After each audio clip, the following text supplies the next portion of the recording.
hnutí.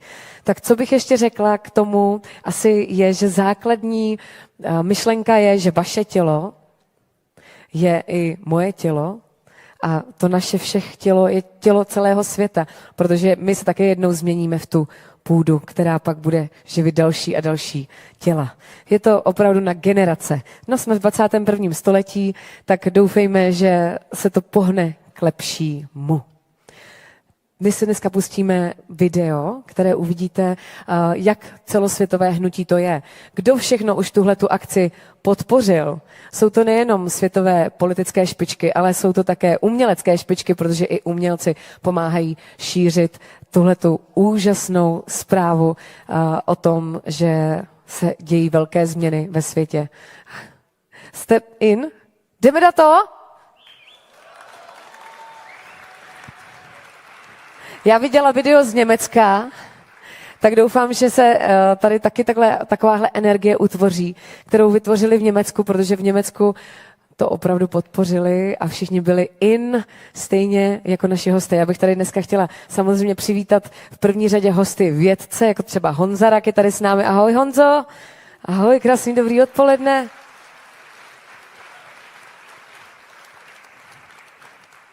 A dnešní také budoucí speaker Karel Janeček a toho pozvu za chviličku na pódium. Ahoj Karle.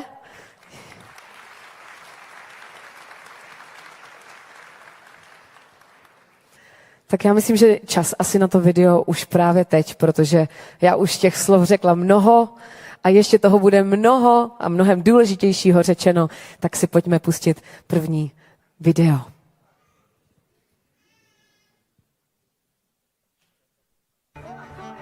We are talking about climate change, carbon emissions and global warming and various other aspects, but we are not addressing soil. Soil is the habitat upon which zillions of lives thrive. Once there is no richness in soil, then you have forsaken the planet in many ways. Every responsible scientist in the world and the UN agencies are clearly saying we have only 80 to 100 harvests left. That means approximately 45 to 50 years of agricultural soil left on the planet. By 2045, we will be producing 40% less food than what we are producing right now, and our populations will be 9.3 billion people. The food shortages that could manifest in the next 25 years, the consequences of that is unimaginable.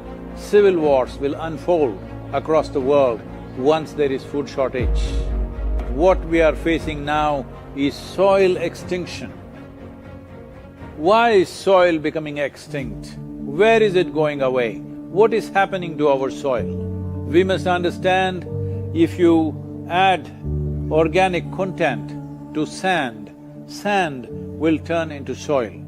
If you remove all organic content from the soil, soil will become sand. In normal agricultural soil, the minimum organic content should be between 3 to 6%. The most minimum is 3%. At least this minimum to keep the soil alive, to keep the soil as living soil is a must. Agricultural soils across the world, the depletion is so heavy. In most countries, more than 50% of the topsoil is already gone in the last 100 years. The nutrient levels have dropped significantly. The level of micronutrients you would get from your food in early 20th century to what you are getting from the same food now has dropped 90%. If you ate one orange in 1920s, what you got from it, now in 2020, if you have to get the same, you will have to eat 8 oranges. This is what we have done to our food. Soil is the biggest ecosystem on the planet, and so few people know anything about it.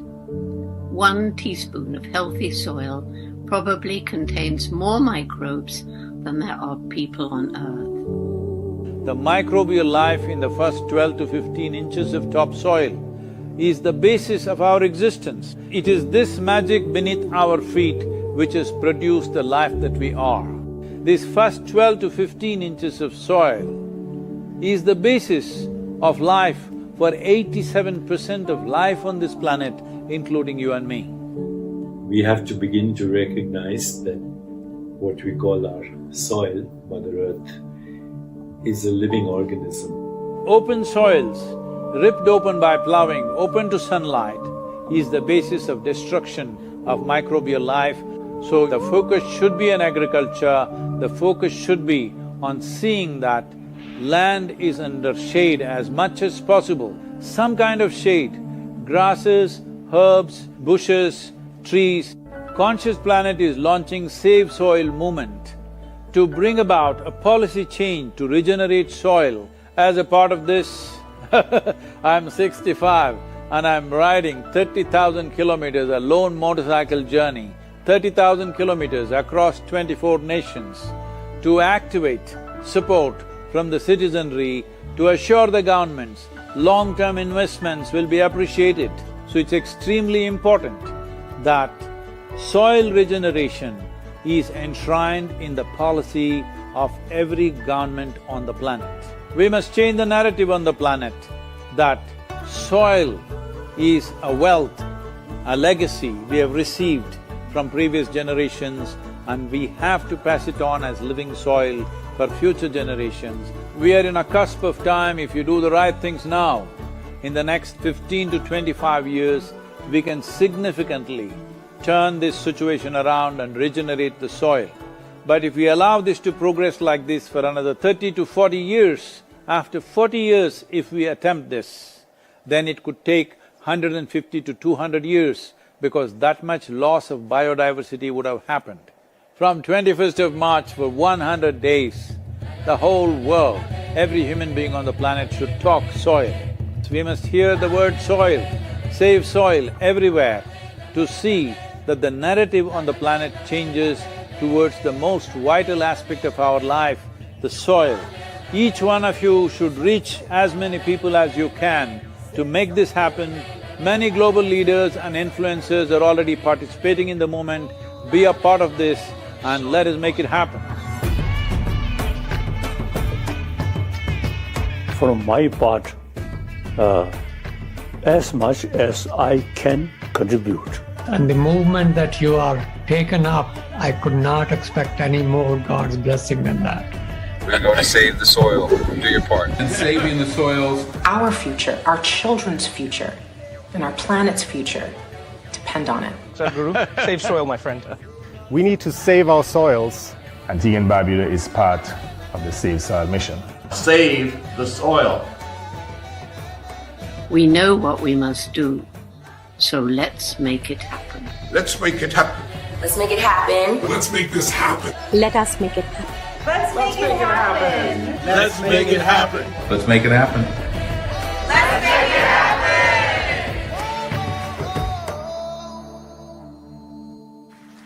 Woo! Otázka zní, jsme se Sadhgurem? On je tu pro nás, tak buďme tady pro něj i my. 100 dní ve věku 65 let pojede 30 000 kilometrů. Začínal 21. března v Londýně a dále pokračoval do Holandska, Německa a dnes večer bude tady v Praze, kam opravdu přijel na té motorce a přímo sem na té motorce přijede. Slovo, které Sadhguru rád zdůrazňuje, je slovo generace. A silná generace vzniká tak, že se navzájem lidé inspirují a šíří navzájem své myšlenky. Tak prosím, šiřte, já to budu pořád dneska připomínat. Vyvoďte si pak ten plakát a prosím vás, zazdílejte to a tak dále, protože je to důležité, aby to věděli i naši ministři skrz naše sociální sítě, že stojíme za tímto nádherným hnutím. No a teď mým úkolem je naučit vás kus hymny. Kus hymny, která byla vytvořena přímo pro tohle hnutí. Ta hymna se jmenuje Body Soil. A jak už jsem to dneska řekla, my body, moje tělo, your body, tvoje tělo, everybody is soil body, jo? Tak to zkusíme, já řeknu my, a vy řeknete body, jo? Zkusíme my. Výborně. Your. Everybody is soil. Yes. Tak to půjde. Takže na konci bude hymna, až to tam uslyšíte, tak se tam přidejte. Natáčí vás tady kamera, tak ať je vidět, že jsme na tom líp než v Londýně a tak. Zkusíme to potom. Každopádně, já už myslím, že jsem všechno, co potřebné řekla a zajímalo by mě, co řeknete na cestu, kterou dokázal Sadhguru s tímto hnutím už po ostrovech, karibských ostrovech. Tam navštívil mnoho politiků a dokonce podepsal mnoho dohod. Tak asi se na tu cestu podíváme na video, abyste viděli, co už opravdu za několik let Sadhguru dokázal s tímto hnutím. Další video.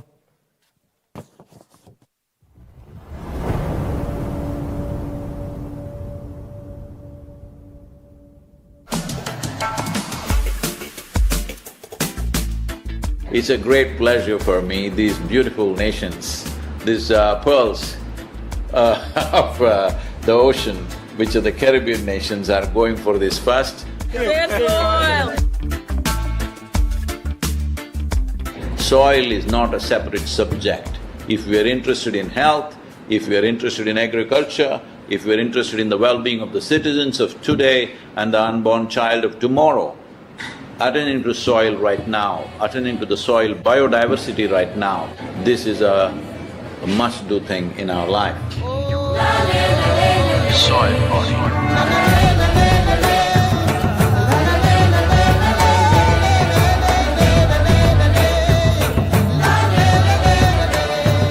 The only thing that we hated about you were you were on the opposite side. Always. But otherwise, we couldn't help loving you.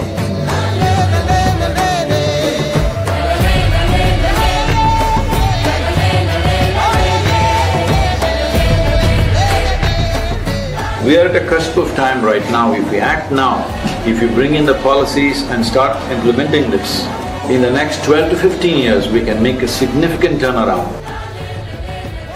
So this memorandum of understanding that we are signing, it will also bring some technical assistance to the Caribbean region.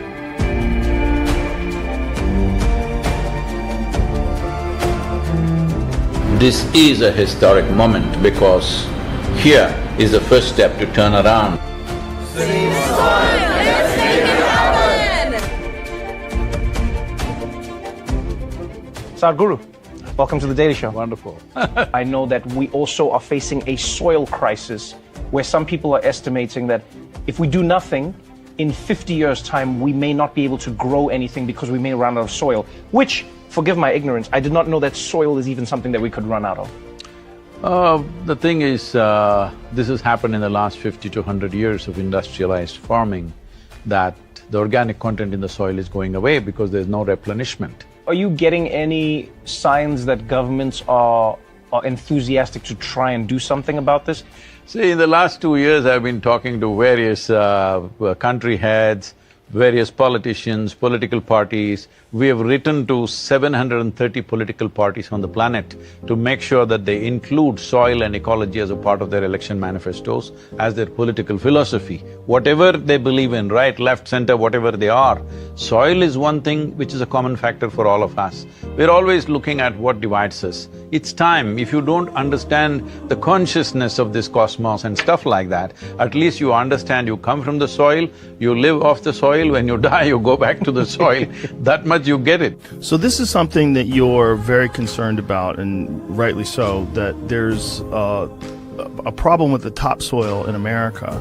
50% of the American farmers have not seen a dollar in the last 12 years. And the highest suicide rate among all professions is among the farming community in the United States. I don't want to be that one who didn't care enough to do something which matters, because right now we are consuming the soil and food that belongs to the unborn child. This is a crime against humanity. I hear you. Let's make it happen. Let's make it happen.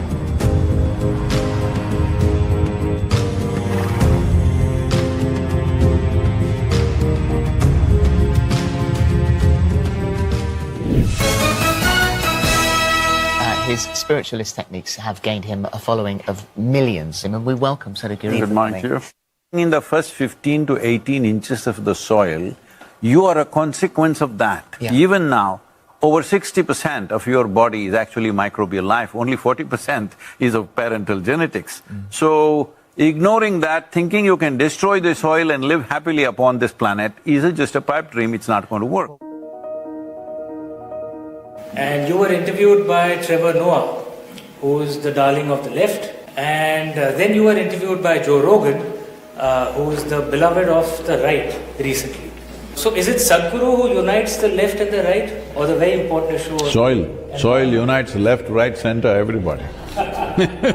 Sadhguruji has said it's important for all, particularly leaders whose decisions affect millions of lives, to be conscious and inclusive.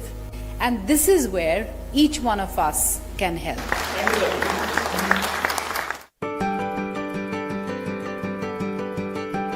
How are we going to make farming more respectable and more profitable as well? When I go to the farmer, we are only talking economics. How to enhance your income. And if you want next generation to go for agriculture, this is the only solution, that he must make more money than a lawyer or a doctor or a IT professional. I wish you a very successful, joyful, exhilarating journey. I will take care of the acceleration and joy myself. Yeah. What I need is, next 100 days from 21st of March, we want the whole world to talk about soil.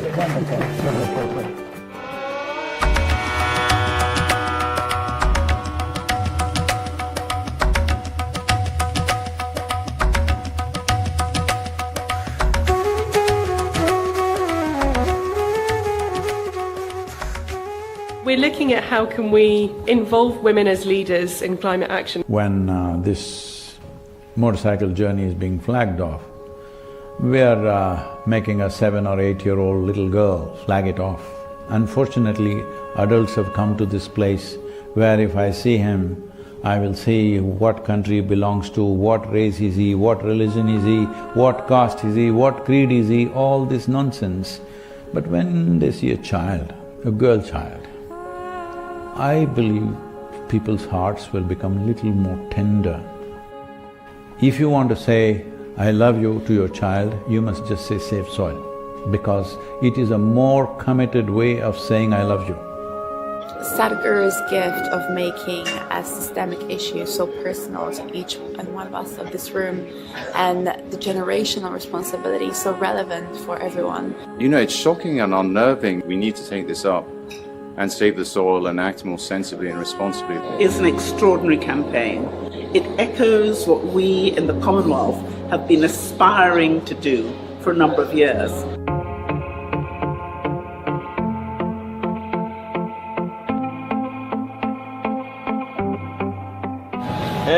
Heads. You win the toss. Betting or bowling? I want to go to the pavilion.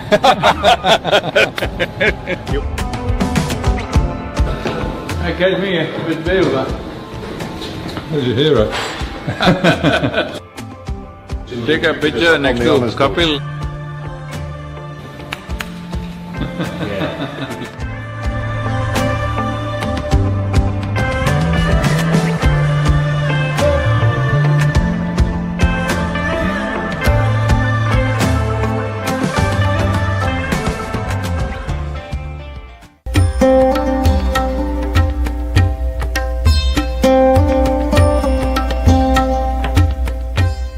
Sadhguru, it's a great pleasure to welcome you to London. You are probably one of the most famous Indians, and what you're doing today is really important because people like you who have a wonderful following of millions and millions of people, and what you're doing with that is so important with saving the soil. If only they could have seen this at COP26. So I think what you're doing is phenomenally important.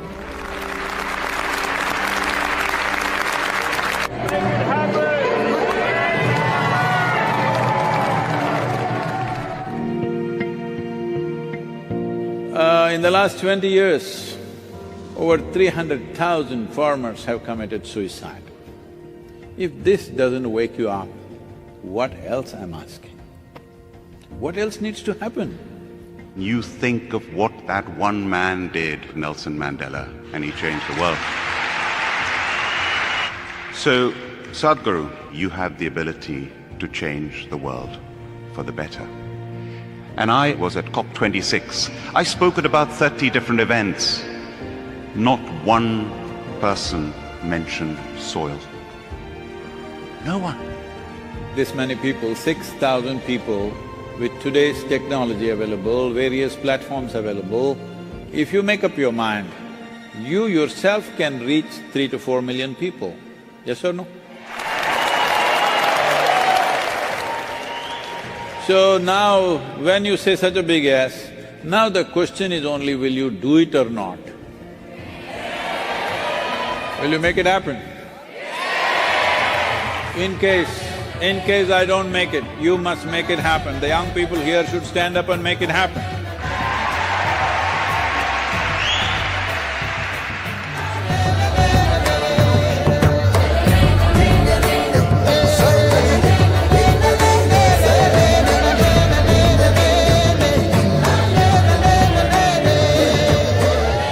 It is not about the motorcycle, it's not about the journey, it's not about the song, it is about moving people on the planet.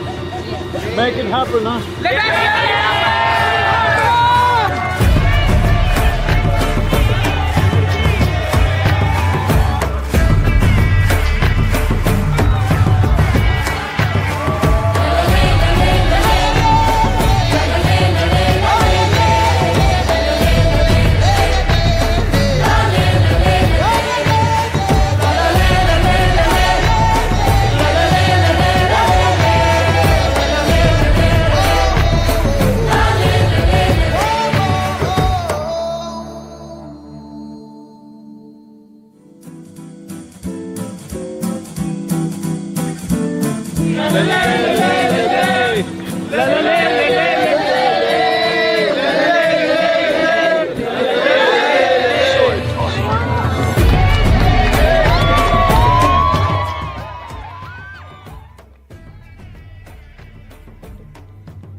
What is the thing I can do to help to save the soil? In your neighborhood, do a jig. Video dohrálo. What's wrong with her? After some time, kids will come and dance with you. Tell them, just go and tell your parents, they must talk about this. I'm saying go and request people. I'm saying at this time if you don't talk to people, we will be a very regretful generation. Please let's not go there. Video dohrálo a Sadhguru vtančil do našeho sálu. Good evening, Mr. Sadhguru. Good evening. Jsem na vás pyšná za krásné přivítání, ale abych na vás mohla být ještě více pyšná, tak mám tady takovou důležitou zprávu. Máte s sebou mobilní telefony. Prosím vás, stáhněte si aplikaci, která se jmenuje Live Voice. Live Voice. Klidně můžete vytáhnout mobily, já vím, že se to nesluší na žádné akci, ale právě teď si můžete vytáhnout mobily. Pokud máte tu někdo mobil, výborně, tak aplikace se jmenuje Live Voice a tam zadáte kód.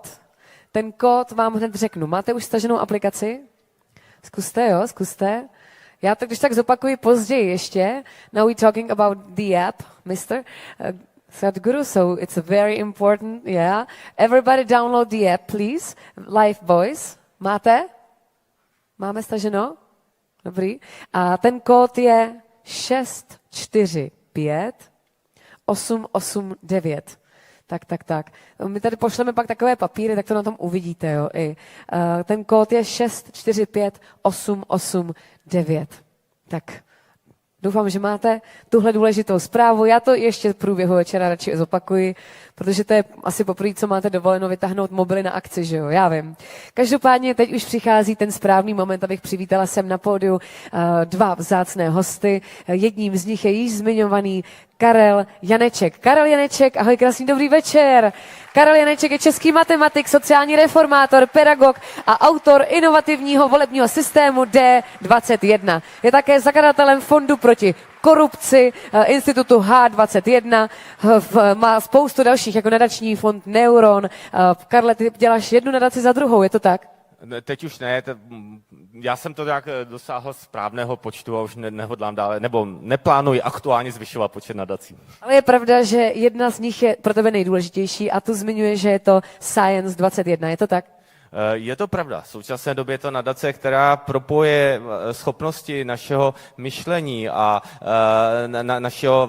našeho pohybu, našich aktivit, abychom se jako lidé dokázali hýbat a propojování vlastně všeho. Je to nadace, která sdružuje vědce, je to nadace, která sdružuje špičkové umělce, sportovce a další. A já věřím tomu, že to propojování napříč obory je to důležité v té dnešní době, abychom začali používat naši mysl, naši racionální mysl ve spojení s našimi emocemi. Wow. Tak děkuji, Karle, posaď se, protože teď přichází, abych představila toho, koho ani představovat nemusím. I think I don't have to introduce this amazing man, a to je náš učitel, is our teacher, our guru, Sadhguru.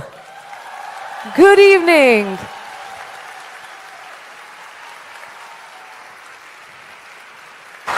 Now it's just yours.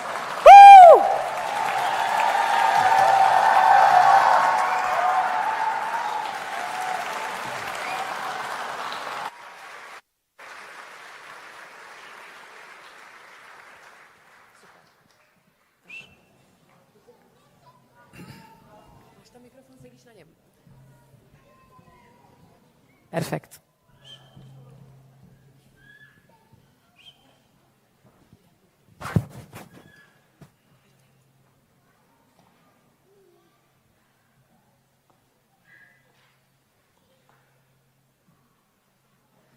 Kalo na janati tava jananam, kalo na janati tava samapanam, drushto maya tava mahakaraha yogeshvara kala kala,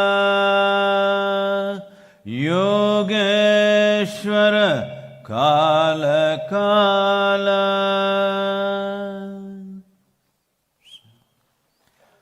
Namaskaram, good evening to all of you.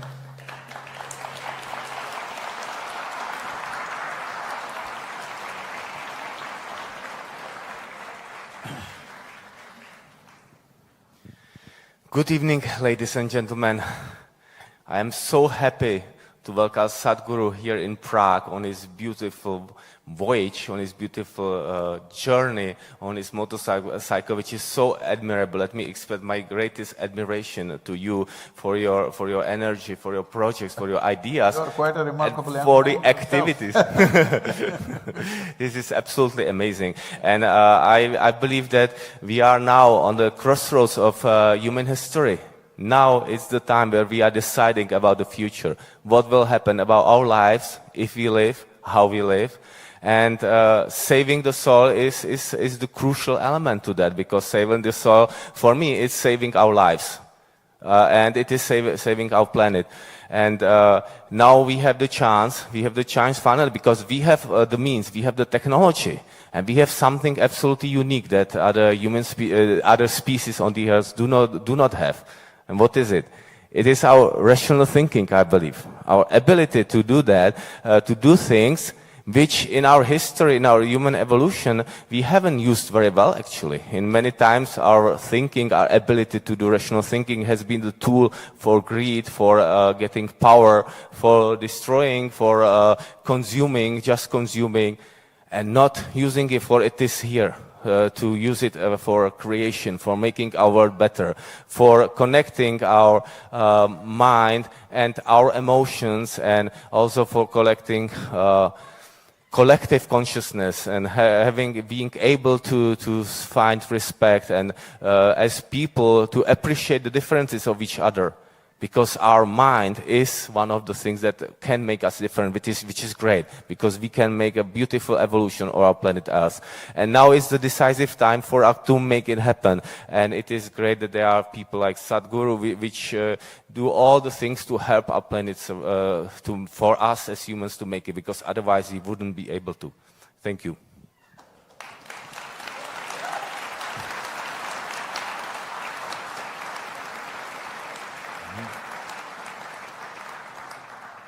You're quite a remarkable young man yourself. So, well, as Karel already kind of laid the foundation about one aspect that he touched was the difference between human beings and other creatures. Even in the evolutionary scale of things, we are supposed to be the most evolved creatures on this planet. This means we are literally on top of the world. But if you look at human beings, they are not walking on the street like they are feeling top of the world. There's a huge amount of suffering and depressions and mental ailments, suicides, all kinds of things. I don't want to throw all those horrible statistics at you so that you consult your Google grandmother. Okay. Hey, I didn't say that to you.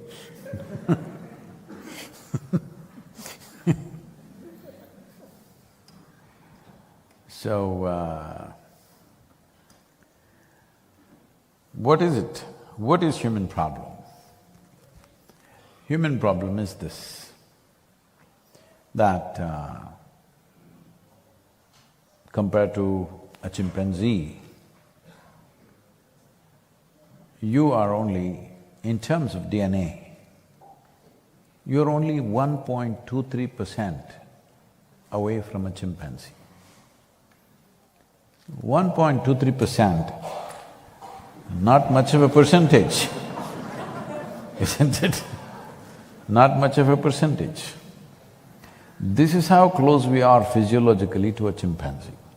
But in terms of our intelligence, our cerebral capability, our ability to be conscious, we are worlds apart from a chimpanzee. So this tremendous gift that we have the most complex cerebral system on this planet, this has become a problem for most human beings. There are a variety of sufferings. I don't know to what extent you are exposed to human suffering apart from your own. Every day I'm meeting thousands of people. You won't believe how many varieties of suffering people have invented. It's unbelievable. Physical pain, if it comes, that's different. Either because of injury or disease, physical pain comes, that can be dealt with in some way. 90%, I'm just being nice to you, actually it's 98%. 90% of human suffering is mental. You agree with me? When was the last time that somebody even poked you with a pin? Hello? Nobody stabbed you, nobody shot at you, not even a pin, isn't it? So physical suffering has not been much, it's just here, everything. If you are poor, you suffer your poverty. If you become rich, you suffer your taxes. If you're not educated, you suffer that. You get into the school, oh my God, that's another suffering. You're not married, you suffer that. You get married, I didn't say anything. I did not say anything. I just got married recently.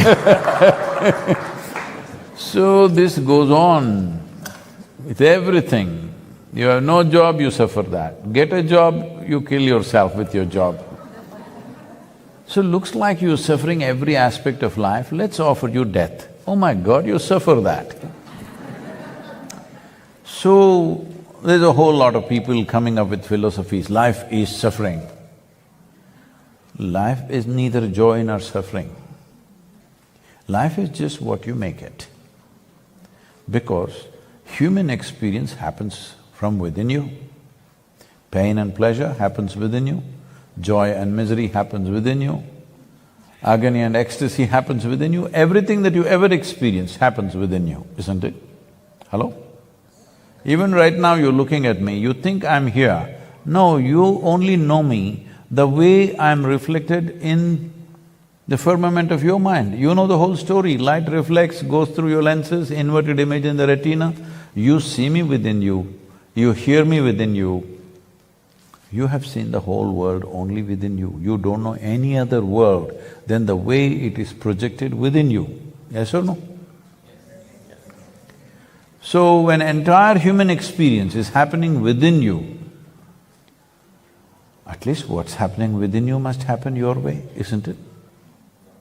Outside will never happen your way 100%.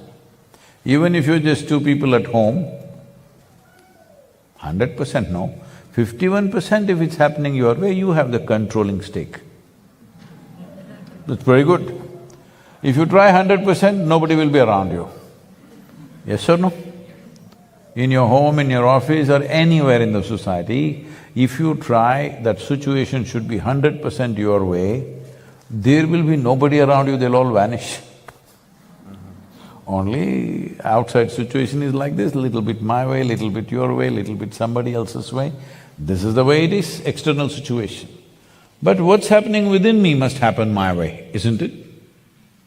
If what's happening within you happened 100% your way, would you keep yourself blissful or miserable?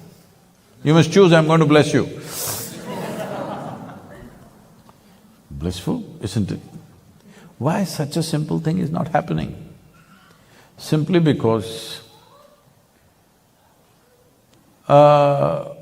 you have a body, you have a physiology which is just 1.23% away from a chimpanzee. But you have an intelligence which is 1,000 points away from a chimpanzee. Now you don't have a stable enough body to handle this, you don't have a stable enough platform to manage this intelligence. Whatever you do, it pokes you. The people come to me and say, Sadhguru, I can't bear it. My job, my boss is so horrible, he's not even human. And my mother-in-law, oh my God, she's a terror. And my husband, after all, her son, you know, all kinds of problems. I tell them, you come, don't worry, you come and stay in the yoga center. We'll give you a nice place to stay, we'll give you good food, you don't have to do anything. Just that I will make random checks on you. When I check, you must be joyful. If you're miserable, I don't believe in feeding misery. So 24 hours you leave them alone in their room, oh, in how many ways they'll twist themselves. When you're alone, if you're miserable, you're obviously in bad company, isn't it? Hello? See, you're with me and if you're miserable, you can always blame me, it's because of Sadhguru I'm miserable. You're alone and you're miserable, what? So this is the problem, that an intelligence which needs a conscious approach is still functioning instinctively and unconsciously, in reaction to everything, like a chimpanzee. Chimpanzee is okay, because his intelligence is only that much, he can do what he wants. He won't cause much damage. But once you have risen to this level of intelligence and competence, you are supposed to function consciously, otherwise you will be a disaster. This is the disaster that is unfolding on the planet. Whatever has happened here in terms of ecological damage, environmental damages, is not because of some evil design. Somebody, one evil man is causing ecological disaster. There's no such thing, though we always like to find such a man. The simple thing is, everybody is in pursuit of happiness, pursuit of well-being, are you? Yes. Everybody in pursuit of happiness. Now, there was a potato farmer, you heard of him? No. There was a potato farmer, one day he wanted to eat apples. So he went to the apple tree. Out of sheer habit, he started digging for the apples. When he didn't find any, he got very furious and really started digging. Then the tree came down on him. This is the case of humanity on the planet right now. You think when you were a child, you found a lollipop and it made you so happy. You remember the taste? I can get the taste back in my mouth. Lollipop made you so happy, Now you thought there are many lollipops in the entire world and you went on getting it. Lollipop has turned bitter in your mouth because it's not the lollipop which made you happy, it is the tongue which made you happy. Hello? Yes or no? If you didn't have a sensitive tongue, you put the lollipop, it's as good as a stick. Yes or no? So, your experience is happening from within you, but you are trying to get it from outside. This is destroying the world. And we have taken it this far where it's come to a point now we are talking about soil extinction. We have talked about dinosaurs going extinct, dodos going extinct, but we have the footprint of a dinosaur and the brain of a dodo right now, behaving like dodos. But dinosaurus kind of footprint, this is not a good combination. That is what is happening right now, no evil design. Now, everybody says, okay, who did it? Let's hit the oil companies, let's hit the coal company, let us hit the automobile company. No, all of us are partners in this, every one of us. Right now when we sit here, these lights are on, something is burning somewhere, isn't it, to keep these lights on? Hello? All of us are partners in this destruction, knowingly or unknowingly we have done it.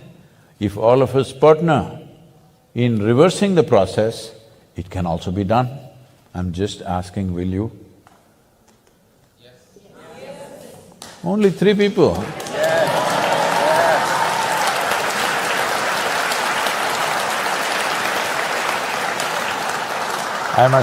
I must tell them a story that happened in Prague in 1835.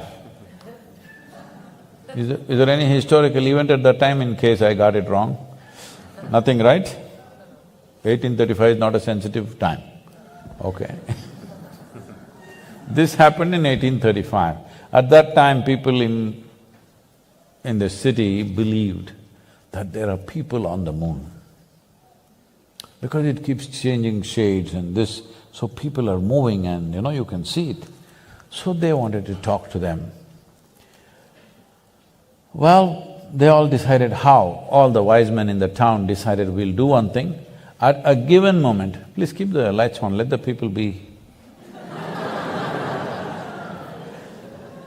They may take the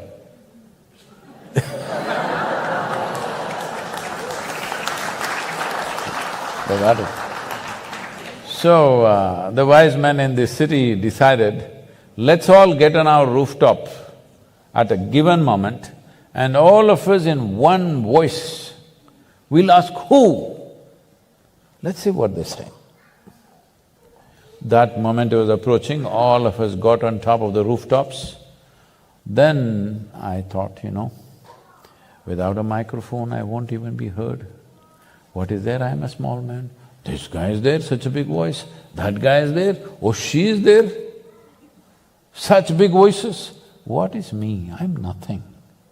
This is a special moment where everybody is going to utter one word at a given moment. So I thought, let me see. Anyway, I'm a small fellow, what's the use? So I just kept quiet. That moment came and it passed in utter silence. You didn't get it? Got it? That's what happened just now when I asked, will you do it? Please. And indeed, we have gone through much bad things, suffering, because of our minds and because of our abilities and also low consciousness as human society. And now the question is, why is that? Why has it been happening? Perhaps it is good for our evolution. It might be good for us to learn the entire scope of our mind, what we can get to, or the negative things, in order to be able to reach the upper potential of what we can create. See, this moment I'm going to abuse you, okay? Very bad abuse I'll do, but I'll do in a language that you don't understand. I'll use one of the Indian languages, but I'll abuse you with a smile on my face. Do you have any problem? Absolutely no. No. because you don't understand. So, you respond differently. So, I want you to know the abuse doesn't hurt you. It is the way you react which hurts you, right? If I do it in English or in Czech, then you will react. It's your reaction which hurts you, not the abuse. Abuse is not a bullet. Hello? Yes. So like this, the problem is people are in a state of reaction, compulsive reaction, rather than being in a conscious response. Once you're a compulsive reaction, whatever you react to, you become enslaved to that. So in this enslavement, they suffer, reacting, series of reactions, because your art, music, television shows, cinema, everybody is showing more emotionally dramatic you are, the more of a star you are. If you are really something, you must pick up these things and throw. Do you handle your emotions like this at your home, that you take plates and vessels and throw it into the wall? You still doing that? But almost every movie, this is how they handle. Otherwise, a hero means he must go and punch somebody in the face. Hello? Otherwise, he's not a hero. If he does this, he's not a hero. He has to punch somebody in the face. So we've created these images, these role models, that if you are of some worth, you must be doing something violent. Either emotionally or physically, you must do something violent. So people are doing this, not to the extent it's shown in the movie, but they're doing it and suffering it. First of all, the first violence is towards yourself. See, if I ask you a simple question, do you want your mind to be sharp or blunt? You must choose, I'm going to bless you. Those who did not choose. So, it is sharp means, woo, woo, woo, woo, woo. Can go, no problem. There's no traffic, you can go. So, if essentially your mind is a sharp instrument, that means it is a cutting instrument. If you want to dissect something, it's a very good thing. But how many things can you know by dissection? See, I really want to know you. Shall I dissect you? Like how you did in your high school, you wanted to know the frog, so you open it up when it's alive. I'm saying if I dissect you, I may find your heart, liver, kidney, something else. But will I know you this way? If I embrace you, if I include you, I may know something about you. If I cut you up, will I know you? Material aspects of life you can dissect and know. So whether you use a scalpel or the scalpel of your mind, you're only doing dissection. All you will do is leave the world tattered.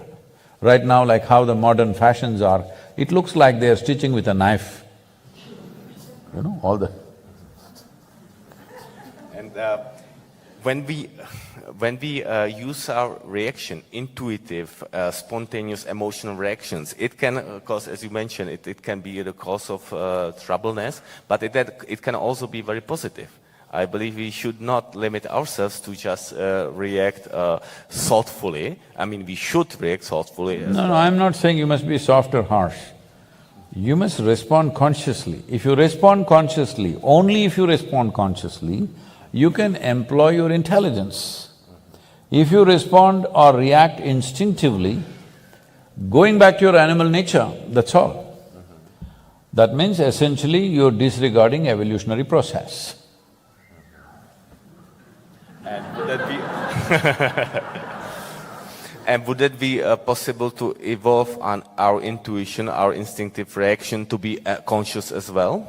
See, intuition, let's fix this word.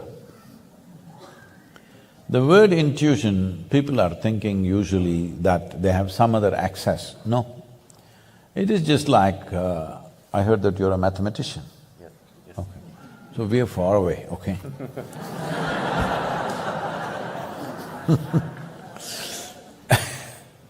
But there is no way you can explore mysticism without mathematics. Not mathematics as you know, adding numbers on this, but mathematics as creation is.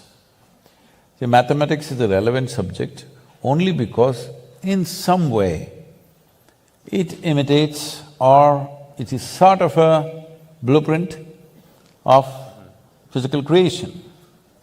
So, both mysticism and music have enormous mathematics in it.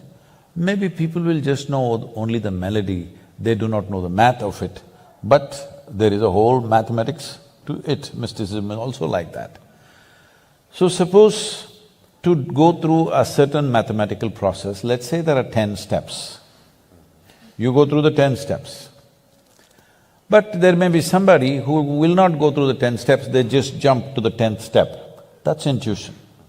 It is just a different level of computing, not a different level of perception. It is hugely misunderstood. Because they compute differently, it looks magical. This happened to me. Well, when I was probably 13 at that time, 13 or 14 maybe,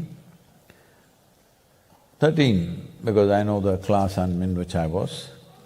For the first time, somebody brought a calculator. Those days in India, only Sony and Panasonic calculators came. This big, tabletop tuk-tuk kind of thing. Then somebody brings this, we have never seen this before, and say, look at this, 1836 into 18,300 and whatever, boom, we press it, took, the answer came.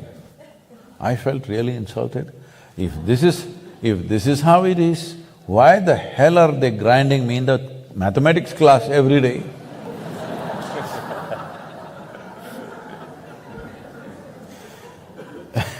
Everybody is asking, how much is 12 into 12? Arey, this damn thing can do it in a moment, why am I going through all these works? So at that time I dreamt, suppose like this, for every stupid question they're asking me in the school, if there was a machine, how simple it would be. At last in this generation, that machine is coming true. I dreamt of it when I was 13. But too late, for me. Well, it might be one of the future paths that we might have internet in our direct access, calculator and things like that. It is, I believe it is already becoming technically feasible to be able to connect in that sense to, but what I consider extremely important, that all the technologies, all these abilities are our tools. And we never must be the slaves of these. No, we will become the tool, that's the problem. That we must not, I believe, yes. Must not is a good intention, but how do you get there? See, we need to understand, we need to differentiate between these two. There is information and there is consciousness, these are two different things. Information means essentially memory. See, right now, you have a human body. Suppose… no, I don't want to take you as an example, I'll take somebody, okay? Thank you. I need a volunteer, a male volunteer, I can't talk to a woman like that. So, you're in a human form, next 3 months you eat dog food. Do you think your ears will stand up and you'll grow a tail or something like this? Nothing like that will happen, because there is such a well-established evolutionary memory here which clearly says this is a human being. Eat whatever the hell you want, it will only take human form, because there is a memory, there is a program out here. And now, I'll take you to India, this example you must come, okay? I'll take you to India and I'll give you… I'm a very good cook, If you come and eat with me, you may not leave India. 6 months you stayed there. 6 months you stayed there, you ate the South Indian food. Do you think your skin will become like mine? I'm sure I'll try. No. I'm saying There is a memory within you, every cell in your body carries memory which is millions of years. How your forefathers looked, still there. You may not remember how your great-great-great-grandfather looked, but his nose may be sitting on your face. Yes or no? So, what you call as myself right now is a complex amalgamation of memory. In yoga, we identify 8 different types of memory, let me not go into those details. This is SaveSoil. 8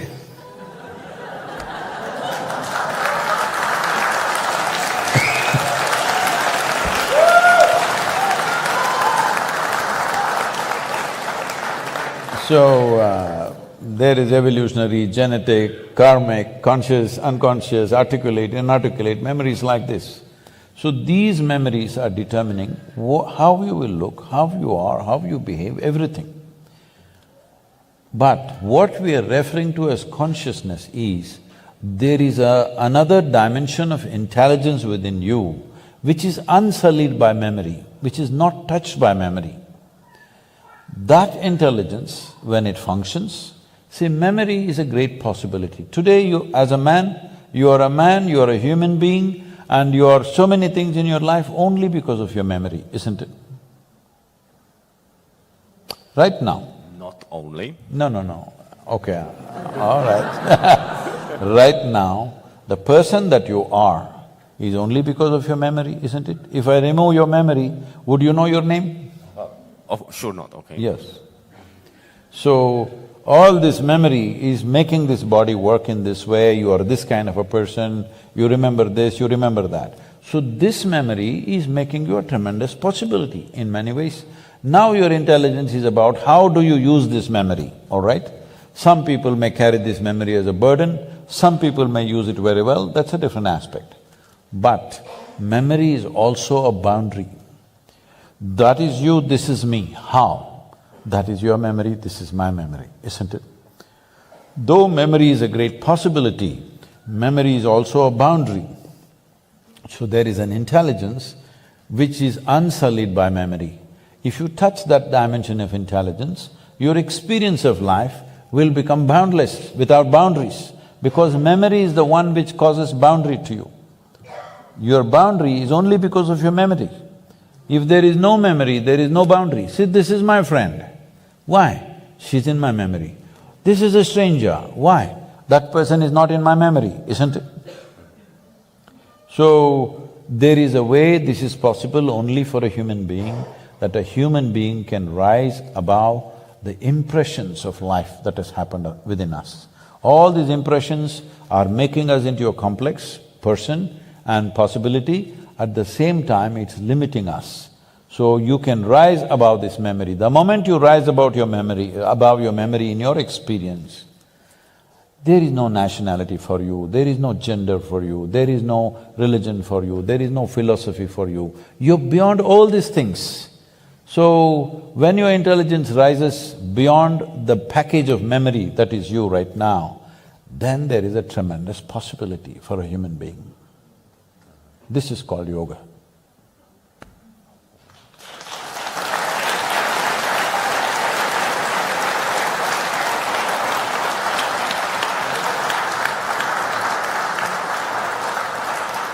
And perhaps we could add mathematics to it, our ability to expand our consciousness in a sense. Maybe I would, in some sense, would consider mathematics as like the fixed skeleton of our existence, of the universe, because it's something that's given. And unlike all the other things, I think that all things are changing. We know that we do not know all like physical laws, and all these things that the science is saying are actually not cut in stone. Those are approximations, those are something that we evaluate as best as we can, except perhaps mathematics. Highly prejudiced man.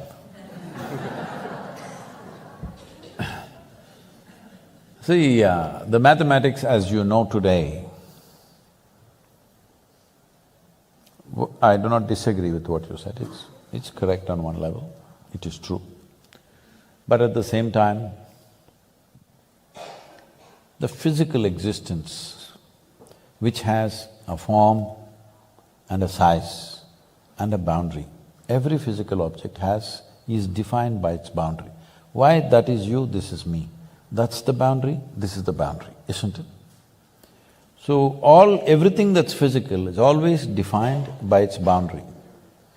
So all that is bound by boundaries, that you can define or describe through mathematical numbers.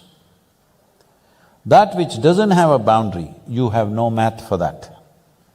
Well, you can use the zero, you can use the infinite symbols, but it doesn't say anything. Because that which doesn't have a boundary, you cannot bring it under the scope of mathematics. That is what mysticism means. I'm not 100% sure I would…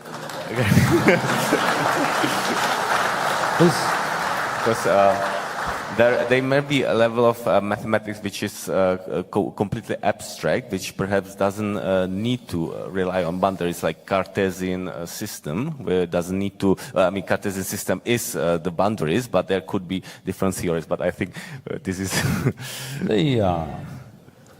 Once you leave the framework of logic of numbers, number is the most basic logic in human mind and in the creation.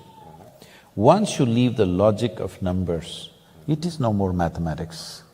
Because modern scientists are unwilling to admit that their logic is useless beyond a certain point, they are creating what is called as fuzzy logic. If it's fuzzy, it's not logic.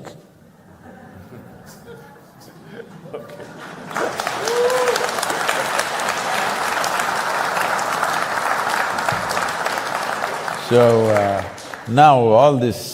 see, for example, if you look up in the sky, because of the way our visual apparatus are made, if you look up in the sky, even a little child, if you make them look up in the sky, even if you don't tell them anything, they'll see the stars in the night. And because as a rule, because I refused to learn anything right from my childhood, as a rule, I told everybody not to teach a damn thing to my girl when she's growing up. Nobody should teach her anything, just leave her alone. No ABC, no 1, 2, 3, no nothing. Just leave her alone. If you want, play with her, be with her. No teaching. No Mary had a little lamb, because I don't care whether she had a lamb or not. So, even this little girl which you don't teach her anything, I always exposed her to nature, spend time in the jungles and, if possible, if nothing else is possible, at least the rooftop in the night to see the stars. See, look at this and say, Chucky, 10. Even she knows 10 is the biggest number. She's just hardly 1 year.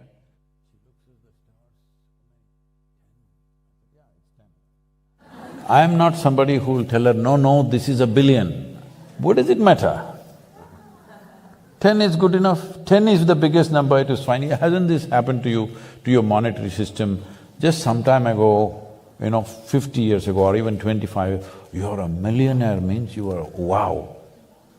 Now a millionaire means pfft. Yes or no? Then it's enough, yes. So I'm 21. saying… Huh? 21 is my number. 21 is your number, how come? Well, there are some mathematical other reasons for that, but I don't want to… In the yogic system, 21 is very important. A lot of people who are practicing Shambhavi, they all know what is 21. Oh.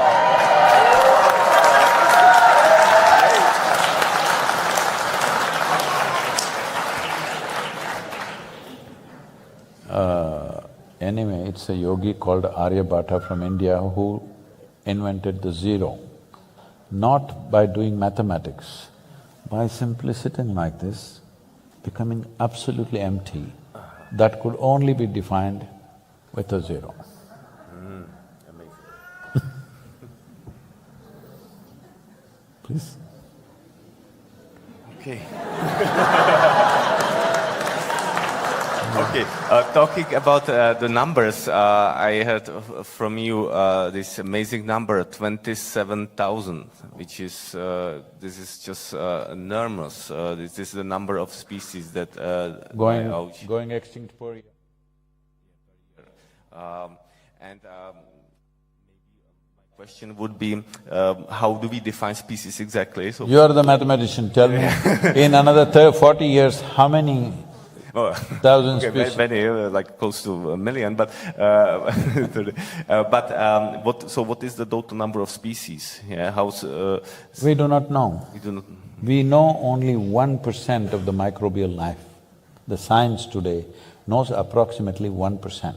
That is also a guess. It may be even below that. It is trillions of them, okay? How many species, nobody knows. We've identified 1 million or 1.2 or something like this, but that is just 1%. It is too complex a life system.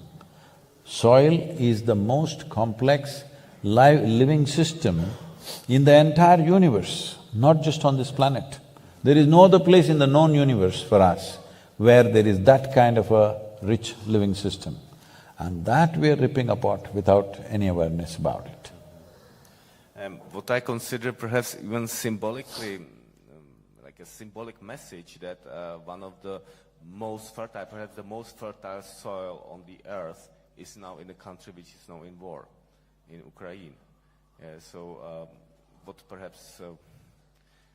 What can we say about that? Or is it, based on my information, like the extremely fertile soil in Ukraine is up to 4 meters, the black soil, the most fertile soil on the earth. So what do we do? See, the thing is this, when nations across the world, almost without exception, fortunately, Europe was not going that way after World War II, but now once again they're going that way. Almost every nation has invested enormous amount of money in building and stockpiling arms, armaments, bombs, missiles, smart bombs. I don't know how a bomb can be smart. It's the dumbest thing to do. It is the dumbest thing to do.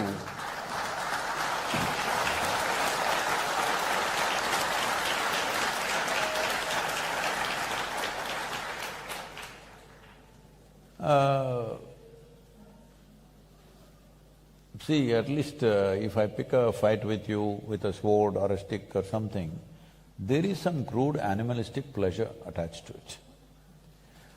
1,000 people are sitting here, you just drop a bomb, all of them died. I don't know what is smart about that. I cannot understand this. But they are talking about smart bombs, where they're saying from 2 miles in the sky, they can drop the bomb into your house through the window. They're very proud of this. So this is not one nation, across the world, all right? So all of us as people, were we all thinking, all these bombs are being kept for entertainment, for display, or it's artwork, what did you think? One day it will be used. Yes or no? It has to be used somewhere. The question is on whom? The question is not whether it will be used or not. The question is just where and on whom, isn't it?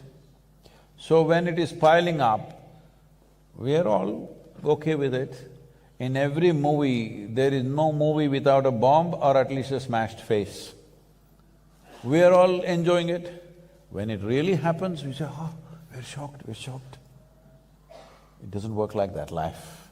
This is why I'm telling you about the soil. Will you grieve after the disaster? Or will you be that generation will turn the disaster around? This is all the choice we have, because this is our time on the planet. How we do our life is our life, isn't it? So, wars are almost inevitable because economies are built on war. Without war, a lot of people cannot survive. The largest industry on the planet is arms and armaments. How will you not use it?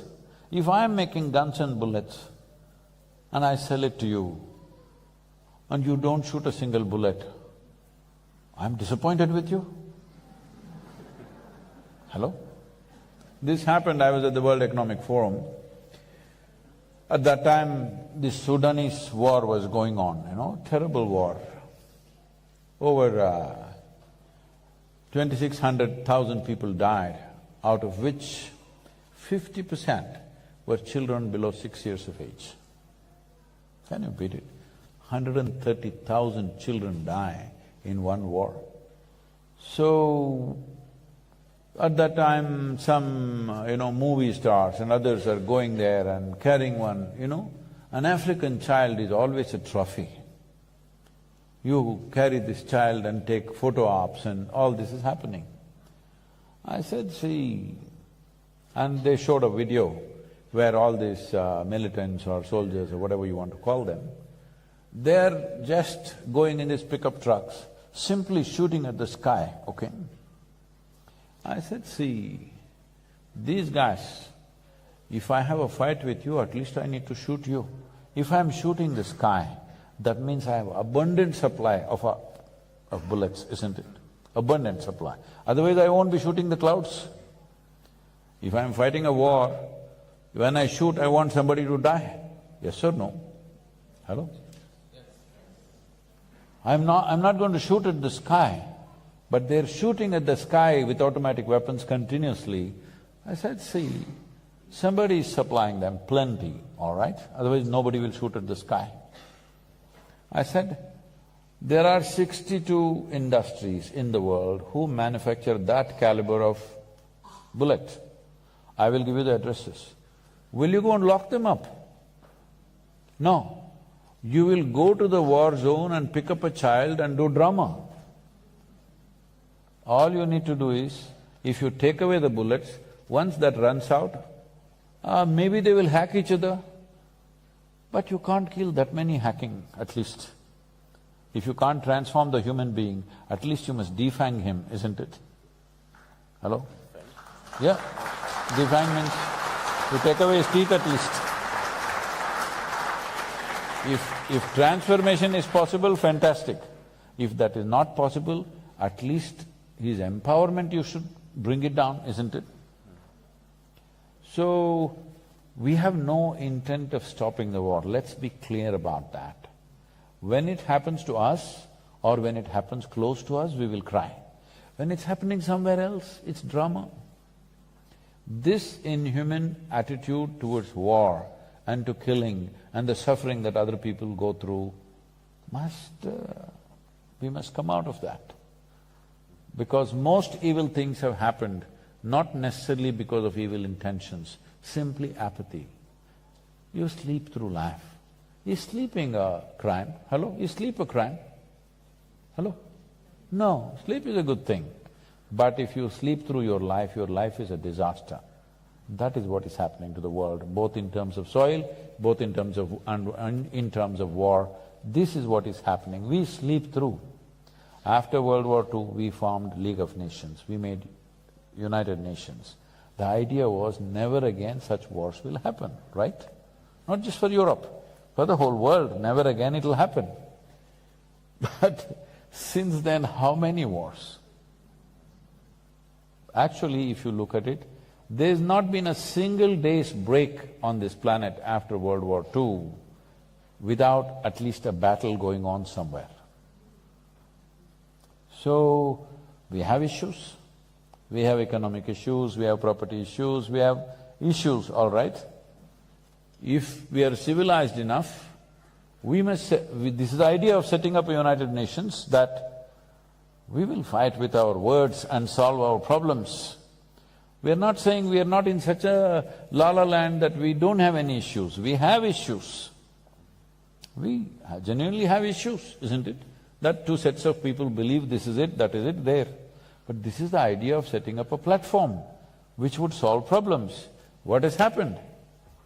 We have pushed it to the side and doing what we want to with each other. So, 20th century, 21st century when it began, everybody,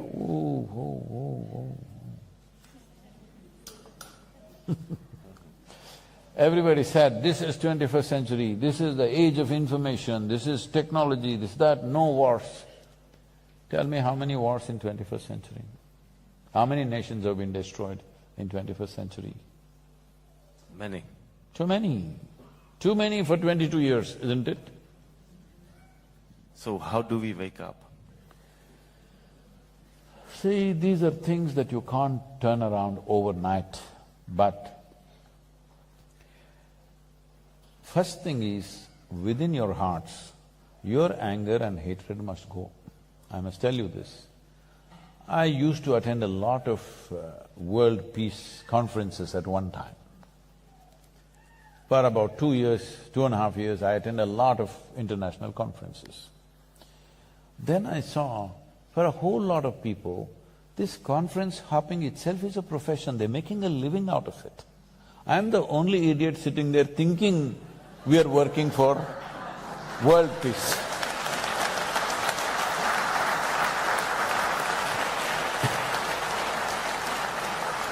So I was in a very prominent conference, 42 Nobel laureates were participating and a few ex-heads of state and all that stuff. Because when they're head of state, they will do war. After they retire, they will talk peace. This has been the way of the world. So, I was here and this is the third day afternoon. One particular Nobel laureate, it's his turn to speak, and after that I'm speaking. So he came up and this podium is a little exposed, a proper big podium, the wooden thing. So he went and stood behind that and he opened his file. He looked down, he never lifted up his head up. He read 42 pages. And I was sitting in the front row trying to grasp every word. I'm watching every page. 42 pages he flipped.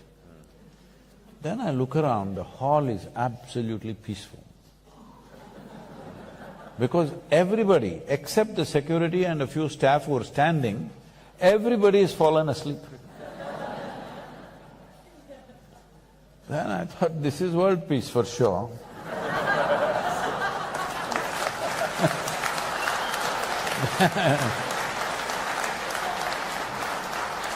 Then my turn to speak came and I said, see, in the last 3 days I've heard so many bombastic speeches about creating world peace. But I'm asking you sincerely, how many of you can place your hand on your heart and say, your mind is peaceful? Because if your mind is not peaceful, if you can't make your mind peaceful, making the damn world peaceful is out of question. Because what you are seeing in the world is a larger manifestation of what's happening in human minds, isn't it? If there are no human beings on this planet, world is peaceful, isn't it?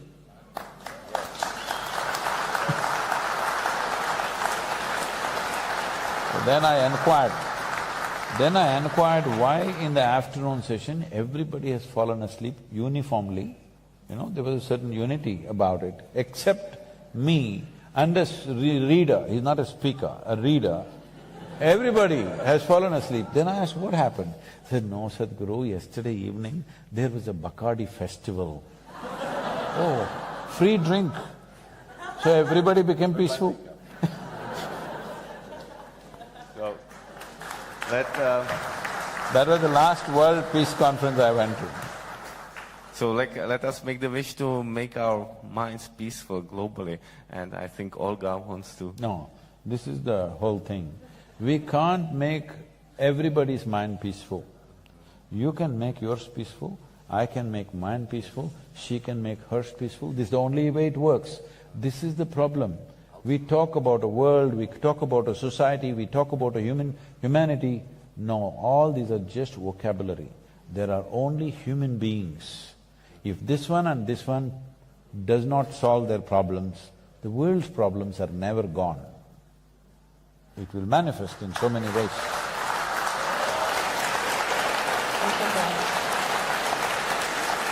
Děkuji pánům za sdílení jejich myšlenek.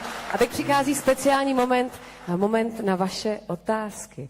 A protože tady dneska máme speciálního hosta a tím je profesor Jan Rak, který pracoval dlouho s největšími urychlovači, tak já bych první otázku a třeba i nějaký komentář tady předala Honzovi.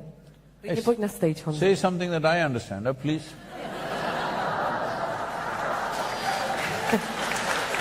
I forgot you don't have the app. This is our Czech very famous scientist, Jan Rak, and I asked him to make a little bit comment and ask the first question. Please. Yes. Oh, thank you. It's a great honor to speak to you, to see you actually in face. I think I really enjoyed your speech, and it's hard to say, but I think I entirely agree with you. We have a lot of conversation with Karel because he's mathematicians, and I think we as a physicist, see the reality slightly different. For me the biggest He's getting the numbers wrong. No. For me the biggest question is what is actually consciousness, and I think the way how to solve the problem. For me, the big inspiration. So if you can come up, sir, please, so people can see you. People can see you, that's all I'm saying. I think you can see me, right? So, the biggest inspiration is always that to solve a problem, you never can solve the problem in the same level where the problem comes from. You have to always to step back, kind of.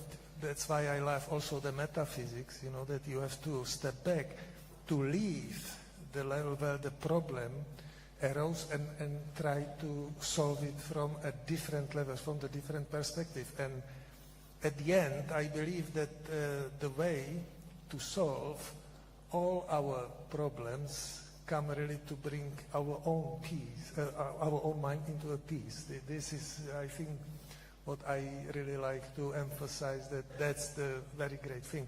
Anyway, I don't think I have a question.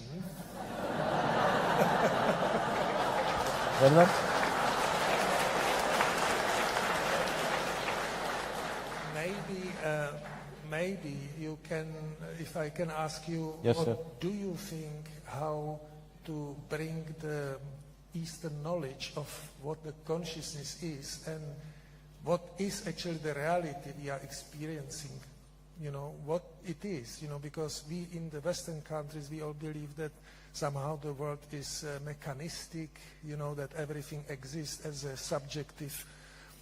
objective law of, physics and so on. But I think I learned a lot from studying, Eastern philosophy, which is saying that somehow the prime, kind of the source of everything is more consciousness and not the objective. Can you maybe elaborate something on that? Thank you a lot.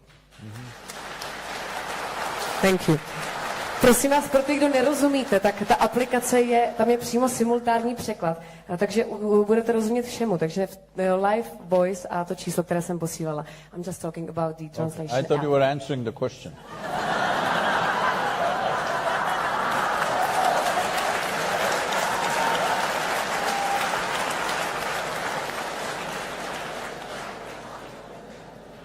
Because I always... Did you forget it? No. I can translate. So, no, I'm saying when I was in school, my homework was always done by my sisters. So, I thought... That's good. Clever man. Now, yeah, I just wanted to tell them about the app again, so they understand answers. So, sir, you used the word Eastern knowledge. When I say East and West, I would not like to look at it as geographically East and West. In terms of approach and attitude, there is a East and there is a West in the world. That Eastern person may be in the West, it's not necessarily geographically it is. But East and West represents, I understand what you mean by East and West, it represents a certain thing. So East does not come from knowledge. East comes from methods to enhance perception. Because accumulated knowledge is always looked down upon in the East. It may be useful, you can do things with it. Things means what? You will just survive better. See whether you earn… what are you? Your currency is euro. What is that? Czech? Crown. Czech crown. Okay. Oh, you don't have a euro yet? No. Oh, okay, okay. So let us say if you earn 1,000,000 crowns, okay? If you earn 1,000,000 crowns, you think you are well-to-do in a given society. This accumulation enhances only your comfort and convenience levels. It doesn't enhance your life in any way. So this must be understood. Everything that you're calling as life right now is not about life, it is just accessories of life. You have a car, it's a convenience and an accessory, you get somewhere fast.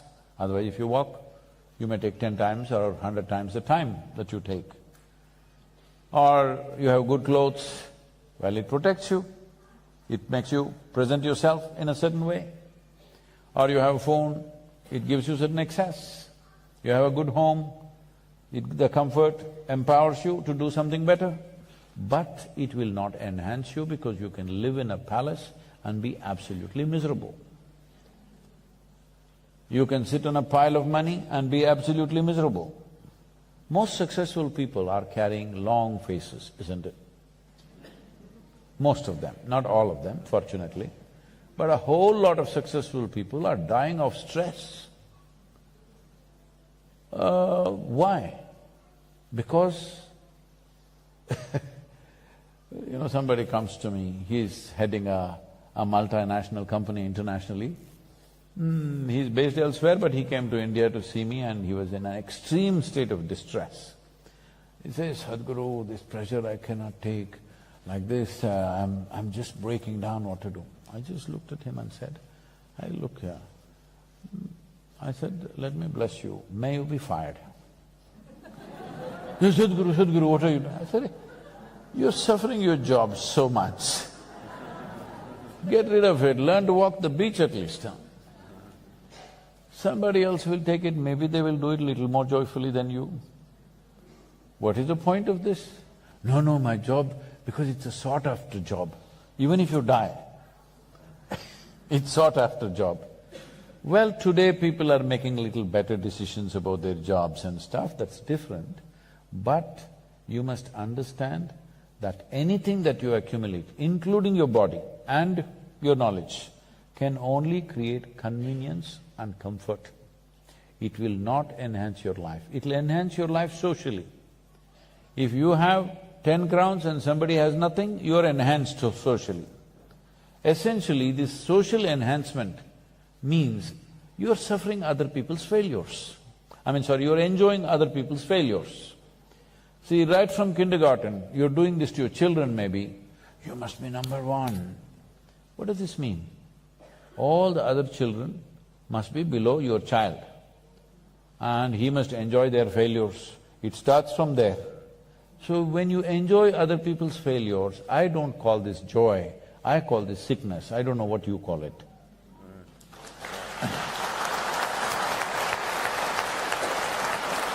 So, anything that you accumulate never is you. This body you accumulated, but now you're thinking it's you. These impressions you accumulated in your mind, you think it's you. See, right now, if I say, this is my vessel, you will think, oh, Sadhguru seems to have some problem. But everybody says he's wise, let us listen. After some time I say, this is me, then you will say, let's go. Because this is a clear case. Hello? If I think this is me, it's a clear case, isn't it? Yeah, it's a clear case. It's a case. Case number we don't know what, maybe 21. So this is what you're doing every day. Food appears on your plate, you eat it and then you say, this is me. You read a book, some things this sticks in your head and you think, this is me. The moment you think what is not you as yourself, you kind of lost it, isn't it? Hello? Once you made that one mistake, you will not know anything. All you will know is accumulations and accumulations, because that is the basis of your experience right now. So this is what East is symbolic about, that we don't identify with our accumulations. In yogic culture, always the whole training is to identify with your ignorance. Because your knowledge, how much ever you know, if you have read the libraries of the world, still compared to the cosmic space, your knowledge is a minuscule, isn't it? If you identify with this minuscule, you will become that. See, right now you're a Czech.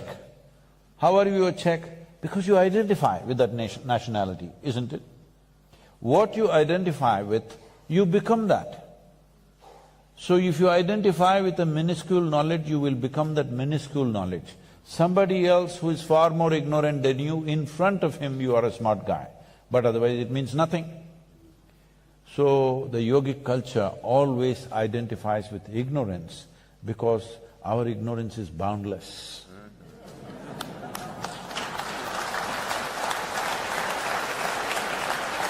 So, what you're referring to as consciousness is that boundless ignorance handled joyfully is consciousness.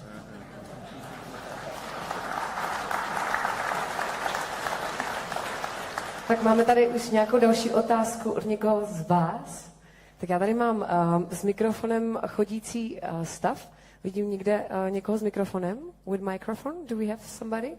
So, the man in a red? I can give you mine. So, Sadhguru, my name is Alex, thank you for coming. And so I do the Isha Kriya many mornings, so I see you and hear you a lot. And I was surprised that most people that I've talked to do the Isha Kriya, which is quite amazing. Can anyone raise their hand if they do the Isha Kriya? It's okay. Which is quite a lot. Question time. Yeah, so in my meditation sometimes I kind of arrived to an inner conclusion that we can really get to a point that we are thankful about even pain, because we are not even able to make one hair in a laboratory. So am I on the right track if I think that we can also be thankful for pain? This one hair cannot be made in the laboratory is a century-old thing you're talking.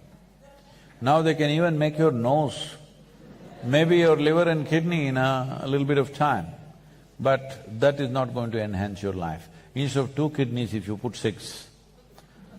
No, I'm saying we used to do 2 cylinders, now it's all 6, 8, 12 cylinders. So if you add, your life is not going to get enhanced. It is just that you may go to the bathroom more often, or you may not have to go. We don't know what happens. But I'm saying, whether you manufacture hair or nose or kidney, liver, heart or even your brain, your life will not be enhanced that way. When I say life, you're always thinking life means situation. No, what's happening here is life. Hello? Situations are there. Life situations are different, life is different. If there is I don't want to use you as an example, please sit down, please. See, suppose, have you ever seen a dead body, Alex? You've seen, you've been to some funeral. See, this guy is lying down like this. You show him 1 billion crowns. Show him the biggest diamond in the world. Show him the most beautiful woman in the world. He doesn't care a damn about anything. Simply because life has been taken out. That's the only damn thing you have, that you're alive. How alive you are is the question. This is related to this consciousness question. When you were in school, did you blow soap bubbles? Yes, when I was a kid. Was it big or? I don't remember. If it was big, you would have remembered.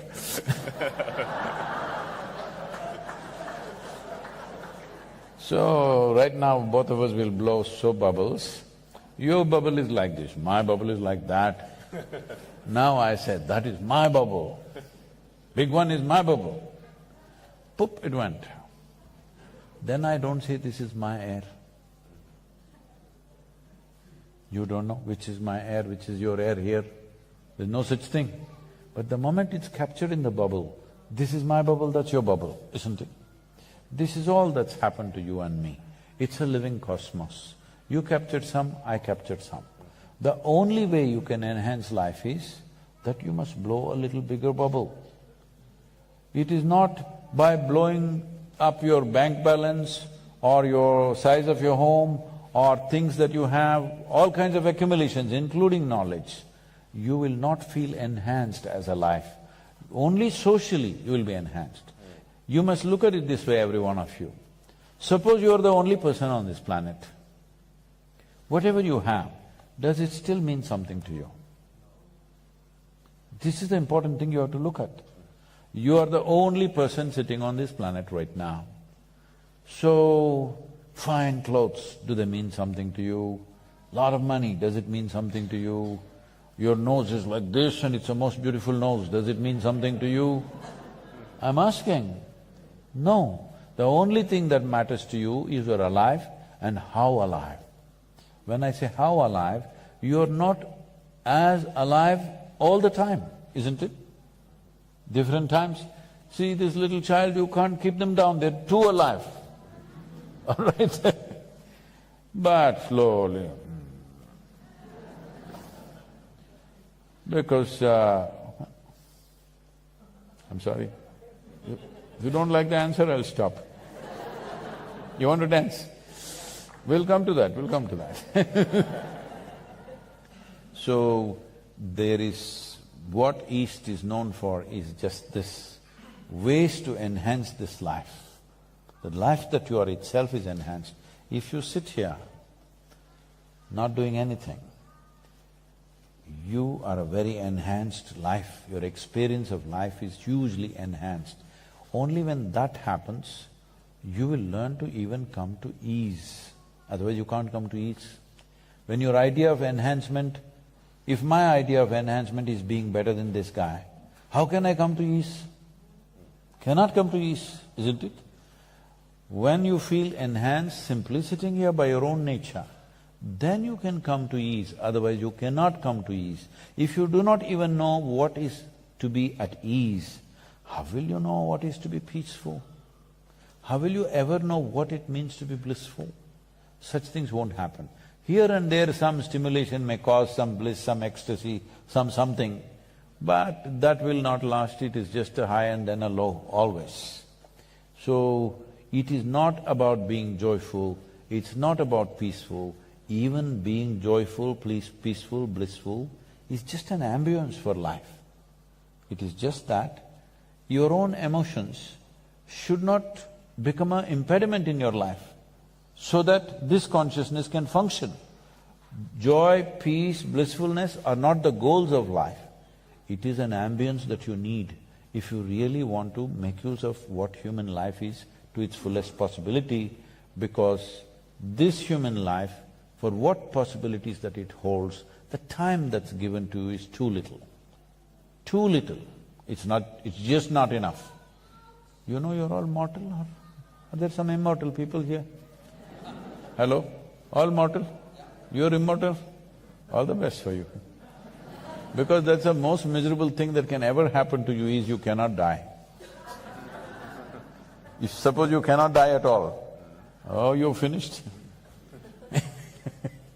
So, this mortality is the basis of our existence.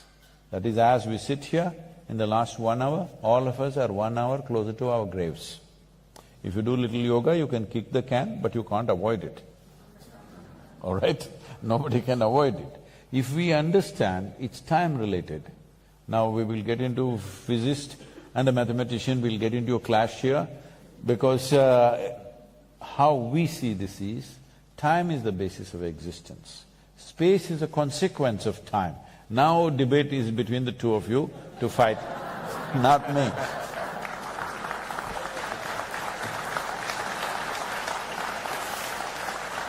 So the first chant that I did, is just about that only one who has mastery over time, only that one is at absolute ease. Otherwise, time will keep you running all the time. Please, madam. So, next question. Okay. The next man. Hello, Sadhguru, once again. What do you mean once again? Have you come with your children now? Yes, my daughter is here. Have you told them what I have told you? I did. Okay, very that's much. great. Already the news is over here. My question is, are schools across the globe participating in these 95-day movement?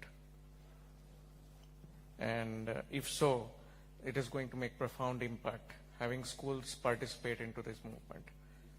That would be my question to you. Why question? You do it, huh? Is it my planet? It's yours also. Of course. But if they are already, and can schools sign up as well? All those things are being done, but getting all the schools on the globe is another matter, all right? So I'm saying, first of all, you must… whatever great ideas you have, how to do it, you must do it, because this is not my planet. It's yours also. Hello? So whatever ideas you have, whatever you can do, you must do it. Don't tell me, I'm 65, I must be retiring.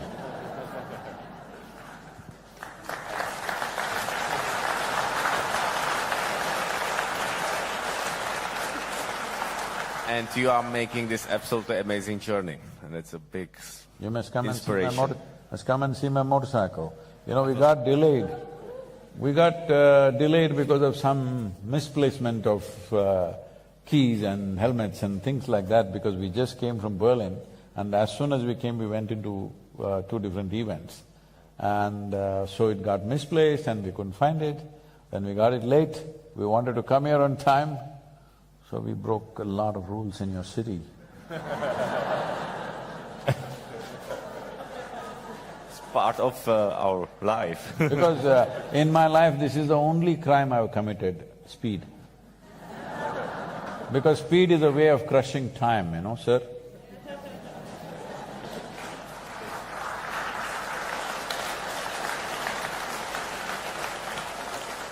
Next question, somebody in behind. Volunteers are there with mics. Namaskaram, dear Sadhguruji. I'm so happy to see you, to hear you. You are my big inspiration. I'm Bharatanatyam dancer. I'm dancing for him. I have just one question, please, because I don't know if I will see you again. But anyway, it's such a blessing. Why do you say that, huh? Can you please… Can you please give me a blessing? Yes. Thank you. Thank you so much.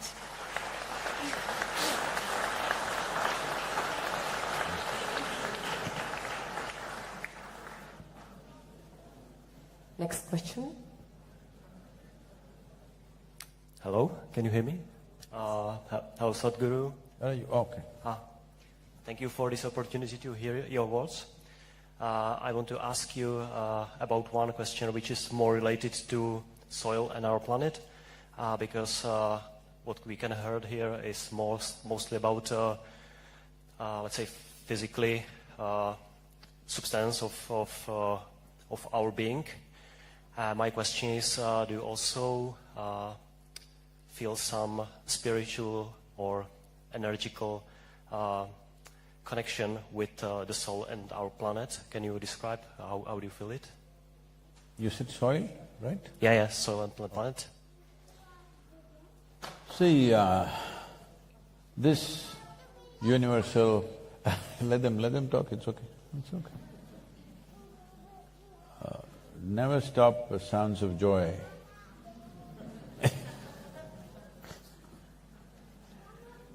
So,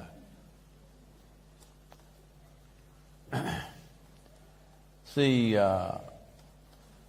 what we're talking about, consciousness, which is a limitless possibility, something that has no boundaries, in your mind it will not happen, okay?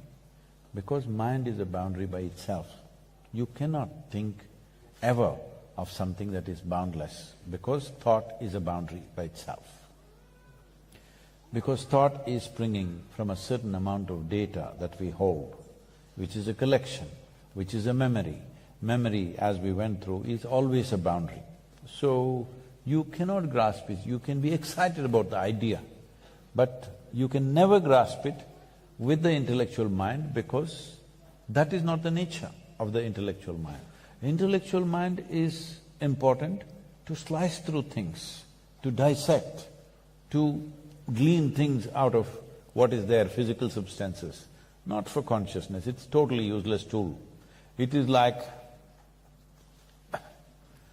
where you need a spanner, you use a screwdriver. Doesn't work, it's just like that. This is a tool made for a certain purpose, we have to use it for that. When we talk about soil, the important thing about soil is, it's as good as cosmos and consciousness, because as far as human experience goes, see, we've already gone through this, but let me repeat this. Our nationalities, our race, religion, caste, creed, gender, all kinds of divisions, we've found hundreds of ways in which we can be different. But soil is a unifying force, it's a common factor. It's very, very important today. We were, talking about endless number of wars going on, war after war. War is an economic process also for a whole lot of nations, all right? When this is the thing, finding a common factor among us is very important. Cosmic consciousness is a common factor, but where is it? How do I get it? It's far away. But at least with soil you understand, it is a common factor. Every one of us are made of this. Someday, you're a young man, so I don't want to say this, after many, many years, suppose you're also buried next to me in India, then you will know, you being a Czech is no good. You will also merge with the same soil just like me. Hello? Yes or no? Your nationality, your race, religion, gender, you think you're a woman, I think I'm a man. But if we are buried, we all become the same soil. So, this is a unifying factor. I don't want to stop this SaveSoil movement just as an ecological process.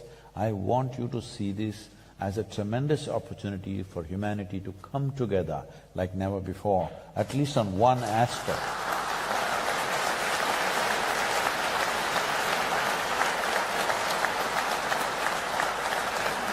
So we have a time for last short question. Short question or short answer? Last short question and answer. You must tell me. Yeah. So, somebody behind? Yeah, they decided… I got the mic, so… Where are Hello? you? I'm here. I'm Clara, here from Prague. And my question… Whoever is the quickest draw, they get it. Clara, where are you, Clara? Here. Okay. Nice to see you. 11 o'clock, yep. Short answer for a question. How do we take ourselves, the soil, life, seriously and lightly at the same time?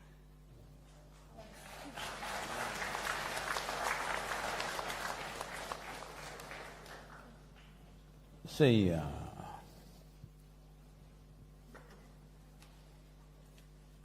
life is just an amalgamation of situations. All sorts of situations. Some situations we like, some situations we don't like, some situations are pleasant, some situations are unpleasant. But it's all situations. It is you who title it as a problem. A certain situation, you'll title it as a problem, you'll name it as a problem, it is your problem. What is a problem for you may not be a problem for somebody, isn't it? Any number of times you've seen what is a big problem for you, somebody seems to be enjoying that problem pretty well. So, the reason why something becomes serious in your mind, see, situations may be extreme. Right now, this ecological situation is a bad situation. So if you go into a bad mood, will you solve the problem? So at any given time, if outside situations are not happening the way you want them to be, whether it is soil or war or home turf war, whether it's between two nations or within the family or with the neighborhood, no matter what is happening, whatever the situation, if outside situations for some reason have become unpleasant, is it not extremely important you keep your inner situation very pleasant? Hello? What is the logic in this that if outside is unpleasant, I will also become unpleasant? So the only choice that you have in this world with life around you is just this. You can either be a part of the problem or part of the solution. There's simply no other choice. Looking for and imagining a world without any problem is a silly idea, it's childish. There is no such world ever. There never was, there never will be. There will be issues. Only thing is, you should not be the issue. Hello?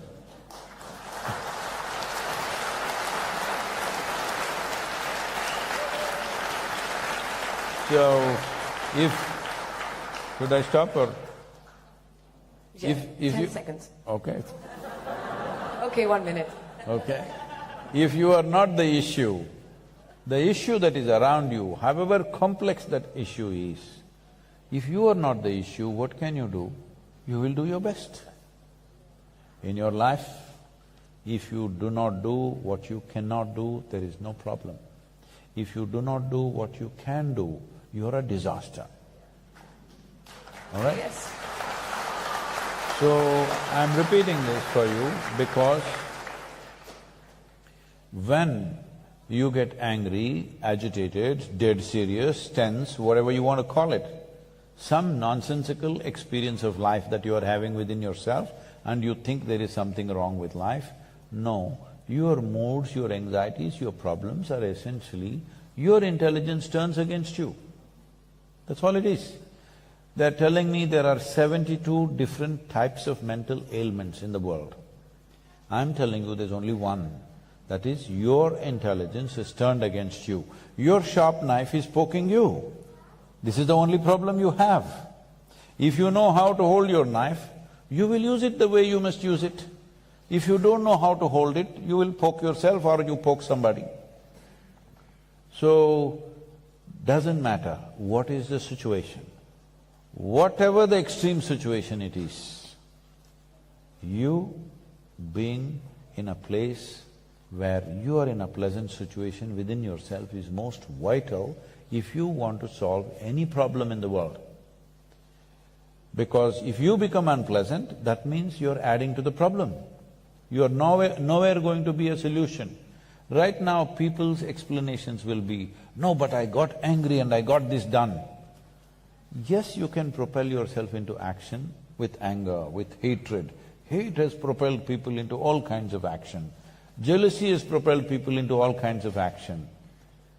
But is that the way to do it? Love also can propel you into action. Compassion can propel you into action.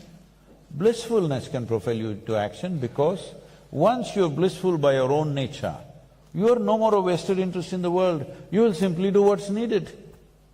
When you're in pursuit of happiness, you cannot do what is needed because you have to squeeze joy from the world. But once you're joyful by your own nature, not because of something. Now you will do simply what is needed. If all of us do what is needed to the best of our abilities, will this world find solutions for everything? Dámy a pánové, Sadhguru, Karel Janeček, vy.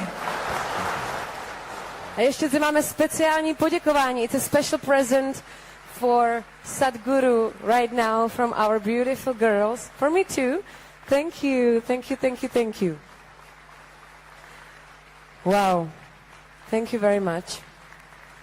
Dámy a pánové, právě teď během tohoto večera zmizelo 2000 fotbalových hřišť úrodné půdy.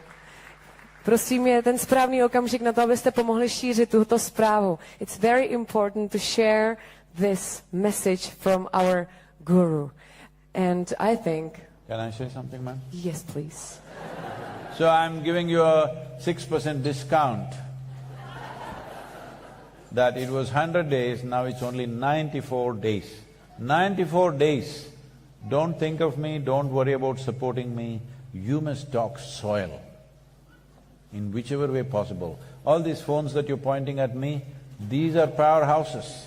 If you use them properly, one of you can reach the entire world. Yes or no? Yes. These 94 days that you have, SaveSoil, let's make it happen.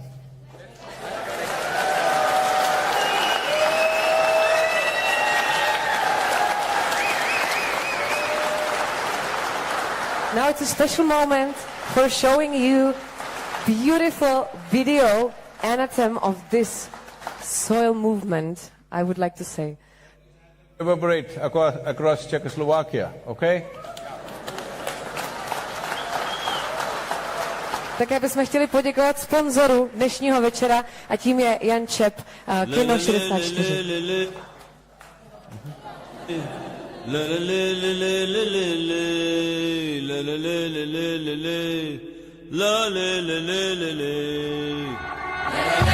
This very body is soil. My body, your body, everybody is just soil body.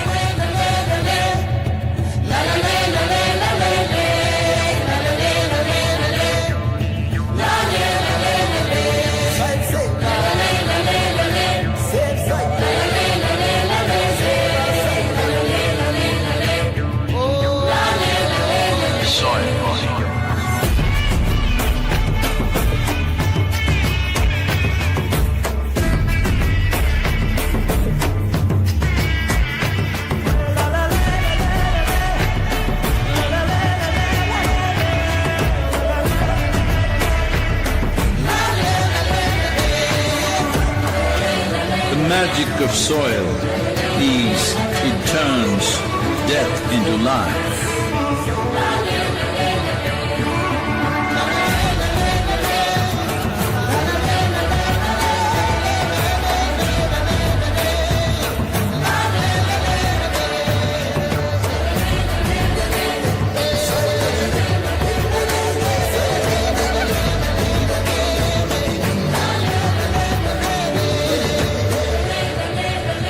Depleted soils will not quench the fire of hunger.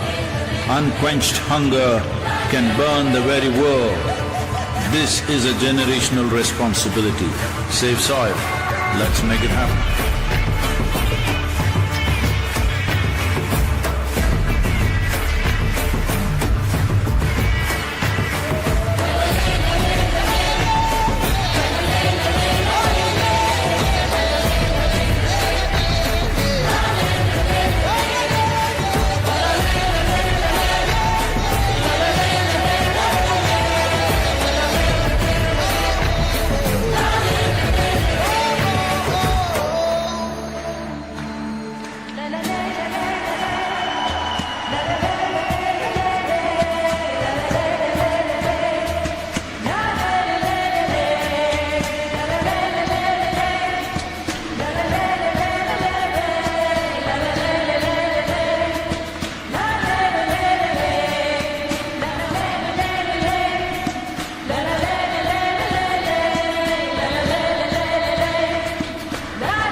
and when Sadhguru will do the picture with audience.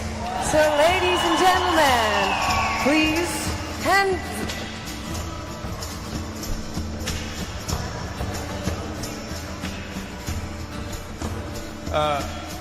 One thing I want all of you to know is already the Commonwealth nations, which account for 54 nations on the planet, amounting to 2.7 billion people, have already declared that they will be a part of the SaveSoil movement. Six Caribbean nations have signed MOUs with us, another 8 are in the process. Apart from that, I am addressing the COP15, where 170 nations are participating in Ivory Coast in the month of May. So by 9th, 10th of May, when I'm at Ivory Coast, by then you must get me at least 3 billion people saying yes to SaveSoil. Then 170 nations cannot ignore this. It will definitely happen. All right? Are we going to make it happen? That's it. Tak fotografie právě teď.